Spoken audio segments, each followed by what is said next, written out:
Yes, guys, welcome to the next video. In this one, we're going to be looking a bit more into implications of imports and exports. So we previously mentioned that, during the breakdown of all the economies and GDP and everything like that, what happens when the currency devalues, how that impacts imports and exports. So that's what we're going to be looking at right now. So the imports and exports of a country are very important to look at since its activity can influence its GDP, its exchange rate, and its level of inflation and interest rates. A rising level of imports and a growing trade deficit can have a negative effect on a country's exchange rate. So what that trade deficit means is that there's more imports than exports. So they're essentially purchasing more than they are producing. Also, a weaker domestic currency stimulates exports and makes imports more expensive. Conversely, a strong domestic currency hampers exports and makes imports cheaper. So remember how we were talking about when you devalue your currency, you become more competitive because your prices are a lot cheaper than everyone else. That's exactly what some countries deliberately do to make their exports cheaper for the international economy in a way. So high inflation can also impact exports by having a direct impact on input costs such as materials and labor. And of course, we know that's very important, something that manufacturers always have to consider. Um, so yeah. Now, just in reference back to GDP and what it actually means. So GDP consists of consumers spending on goods and services. That's one part. Then you've got the investment on business capital goods, plus government spending on public goods and services, and then either your trade deficit or trade surplus. So depending on how much you export versus how much you import, that will have a massive effect on your GDP. And just to let you know, you won't ever really need to work this out because it's all done on the data that you see on Trade and Economics and Bloomberg, and especially like the Bloomberg terminal, for example.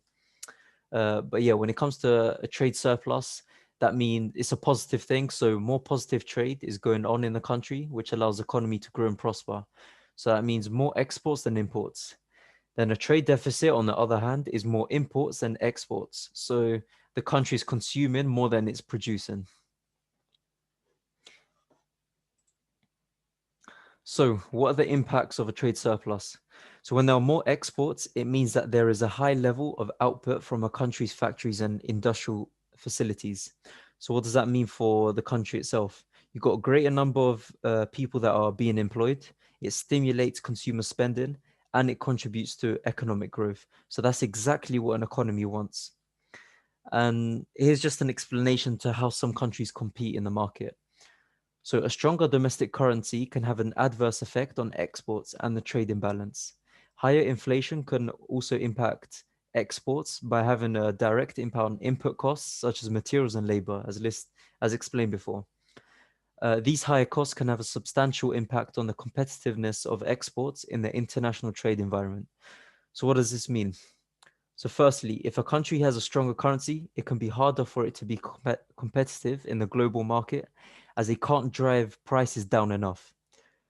So if somebody from Australia wanted to pay for a product, they they would have to pay, let's just say, for example, $5 for a product from India due to them exchange rates, as compared to $15 from America. Because the issue is that America can't devalue its currency, or America's currency isn't as devalued as India's currency, of course. And so what does that mean? Is that America's currency is increased in value, hence why they can't drive prices as far down as exporters from India. What this leads to is that countries can deliberately make their currency weaker through lower interest rates. So it's when you lower interest rates, that's when you get higher inflation and the currency devalues. So that's the main point. And then obviously that makes export prices cheaper for customers globally. An example is Japan. That's something that they keep on doing. They love to keep low rates, especially compared to the world, so they can have this advantage over them. Now, remember this from a few slides ago. We had that, we looked at the impacts of all the imports and exports. And now I hope this is something really easy to understand, because you've got to appreciate, when central banks, when they affect interest rates, you've got to understand not only the effect within the economy, but the effect in terms of global trade. And global trade is so important to GDP as well.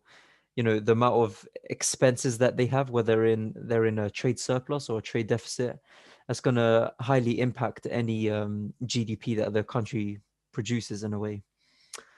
So yeah, dollar down when currency devalues, exporters benefit from cheaper goods.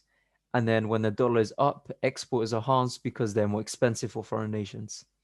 Anyways, guys, I hope you benefit from this lesson, and I'll see you in the next one.